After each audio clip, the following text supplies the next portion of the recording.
5 seconds to go.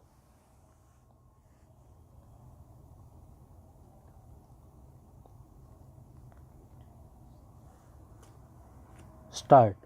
Mr. Raj Malhotra, learned senior counsel appearing on behalf of the appellant, would submit that the division bench of the High Court committed a serious error in passing the impugned judgment insofar as it failed to take into consideration the importance of holding a physical test before preparation of the select list.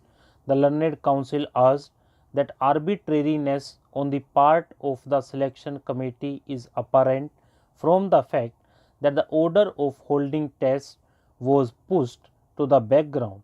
It was furthermore submitted that the division bench of the High Court did not assign sufficient and cogent reasons for interfering with the well considered judgment of the learned single judge and proceeded to modify the same without any application of mine. Our attention was moreover drawn to the fact that the purported reasons for modification, which were enumerated in paragraph 12 of the impugned judgment, really contain the statement of facts, and thus the same is wholly unsustainable. Mr. P. K. Goswami, learned senior counsel appearing on behalf of the private respondents, on the other hand, would contend that the appellant in the facts and circumstances of this case must be held to be estopped and precluded from raising any contention with regard to the validity or otherwise of the procedure for selection adopted by the selection committee, as he had participated in the selection process without any demur whatsoever.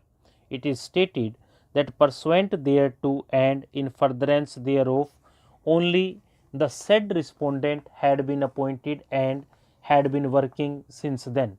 Our attention was furthermore drawn to the fact that against the order of the learned single judge, a writ appeal had been filed by him, which is pending. Indisputably, in the advertisement, the candidates were required not only to qualify in the written test but also the physical ability test. A plain reading of the advertisement clearly goes to show that the interview was to be conducted only after holding of the said two tests. In tune with the said requirements only, the candidates were asked to appear in the written test on 26th April 1998 and in the physical test on 28th April 1998.